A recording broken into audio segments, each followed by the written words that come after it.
हालिया press card मसीह में आप सबकी सलामती हो। मैं खुदावंद की बहुत ज़्यादा शुक्रगुजारी करती हूँ आज के इस मौका के लिए और उन बातों के लिए जो खुदावंद ने मेरे दिल में डाली हैं कि मैं आप सबके साथ शेयर कर सकूँ। सो जो आज बात खुदावंद ने मेरे दिल में डाली है, जो मेरा आज का टॉपिक है, वो नूह की ज़िंदगी के ऊपर है। सो हम सब ने नूह की ज़िंदगी के बारे में पढ़ा हुआ है, हम सीखा हुआ है, बच्चा बच्चा उनकी स्टोरी के बारे में जानता है। लेकिन जो भेद की बात आज हम उस कलाम के ज़रिए से सीखते हैं, मैं आप लोगों के साथ शेयर करना चाहती हूँ कि खुदावंद के कलाम में लिखा है कि जब सारी ज़मीन नाराज़ होगी और हर शख्स ने अपना तरीका ज़मीन पर बिगाड़ लिया, तो उस नाराज़गी का शोर जो है वो खुदावंद के हज़ूर में पहुंचा और खुदावंद ने सोचा कि वो पूरी ज़मीन का खात्मा कर दे। सो उस नाराज़गी के दौर में खुदावंद के कलाम में लिखा है कि नूह जो था वो मर्दे रास्तबाज था, वो बेऐब था और खुदावंद के साथ चलता था। सो खुदावंद ने सोचा कि वो नूह को बचाए, उसके साथ उसकी पूरी फैमिली को भी बचाए। सो खुदावंद ने नूह से कलाम किया और अगर हम पैदाइश 6 बाब और उसकी 13 आयत को पढ़ते हैं तो लिखा है, और खुदा ने नूह से कहा कि तमाम बशर का खात्मा मेरे सामने आ पहुंचा है, क्योंकि उनके सबब से जमीन जुल्म से भर गई। सो देख, मैं जमीन समेत उनको हलाक करूंगा, तो गो फिर कर लकड़ी की एक कश्ती अपने लिए बना ले। और उसकी 22 आयत में लिखा, नूह ने यूं ही किया जैसा खुदा ने उसे हुक्म दिया था, वैसे ही अमल किया। सो खुदा ने एक खास ताकीद नूह को की थी कि लाइक उसको कश्ती इस तरह से बनानी है, इतनी ऊंचाई, इतनी लंबाई, लाइक सारी चीज़ों के बारे में खुदावन ने उसको इंस्ट्रक्शंस दी थी और उसने उनको फॉलो भी किया।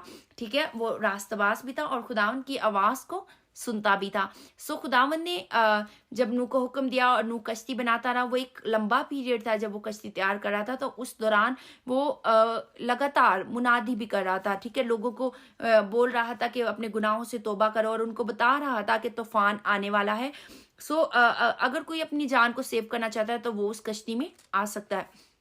बट क्या हुआ कि लोगों ने उसकी हंसी उड़ाई, लोगों ने मजाक किया कि कौन सा तूफान, लो ये बेवकूफ है जो कश्ती तैयार कर रहा है। लेकिन वो क्या लगातार बनाता रहा और वो मुनादी भी करता रहा। बहुत सारे लोग हो सकता है उस टाइम उसकी मुनादी को एक्सेप्ट भी करती हूँ, लेकिन सोचती हूँ कि हाँ, जब तूफान आएगा तो तब हम भाग के चले जाएंगे।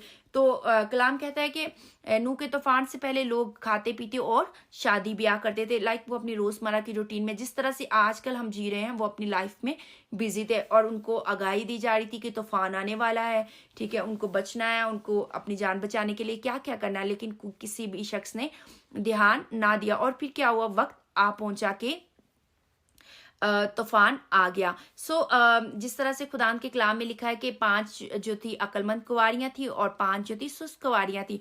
और जो सुस्त कुंवारियां थी उन्होंने क्या किया कि तैयारी करके नहीं रखी थी, और जब दूल्हा आया तो वो तेल लेने पहुंची और फिर क्या हुआ, दरवाजा बंद हो गया और वो दरवाजा नॉक करती थी लेकिन दरवाजा ना खुला।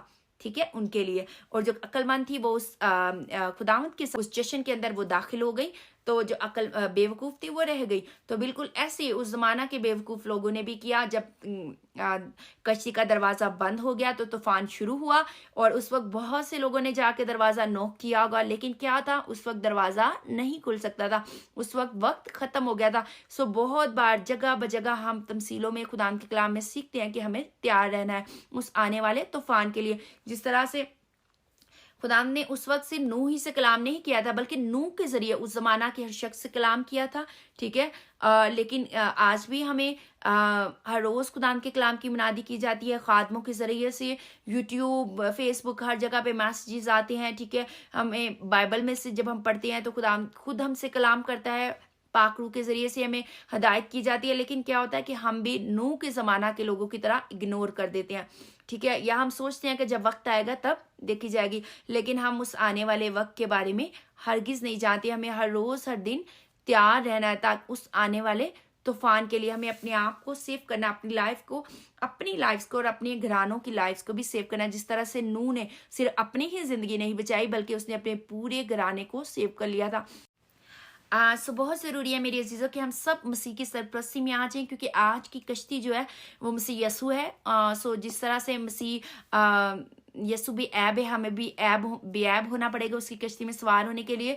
जिस तरह से नूह मर्दे रास्तबाज, बेऐब और खुदावंद के साथ चलता था, सो वो उस कश्ती में सवार हो सका। सो आज हमें भी मसीह यसू की कश्ती में सवार होने के लिए बेऐब, रास्तबाज होना पड़ेगा, और हमें खुदावंद के साथ चलना पड़ेगा। जिस तरह से मसीह चलते हैं, मसीह के लिए जीना पड़ेगा, ठीक है। और हमें अपने साथ अपनी पूरी फैमिली की लाइफ को भी सेव करना है, हमें उनके लिए एफर्ट करनी है, ठीक है। हम उस जमाना के लोगों की तरह बेवकूफ नहीं बनना जो उस तूफान में हलाक हो गए, बल्कि हमें नूह की फैमिली की तरह, नूह की तरह, उन अक्लमंद कुंवारियों की तरह जश्न में शरीक होना है, ठीक है, ताकि हमारे मुंह पे दरवाजा ना बंद हो जाए।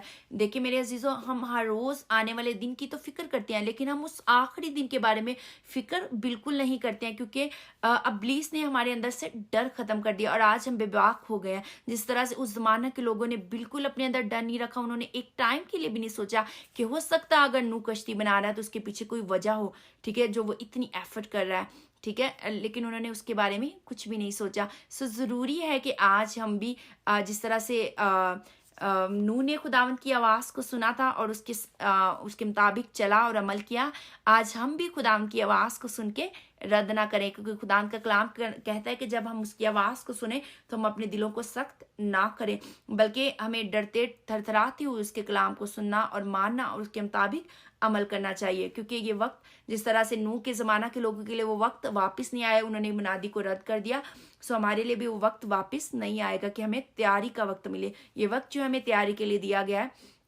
सो ज़रूर है हम तौबा करें और खुदावंद के कलाम के मुताबिक अपनी ज़िंदगियों को बदलें, ठीक है। और जिस तरह कलाम में लिखा है कि उस वक्त हर शख्स ने अपना तरीका बिगाड़ लिया था, आज हम भी अपने ही तरीकों से चल रहे हैं। हमने कलाम के मुताबिक अगर हम अमल नहीं करें तो हमने भी अपनी राहें बिगाड़ ली, अपने तरीके बिगाड़ लिए। सो ज़रूर है कि हम अपने तरीकों को दुरुस्त करें और खुदावंद के कलाम के मुताबिक अमल करें, ताकि हम अपनी और अपने घरानों की लाइफ को सेव कर सकें।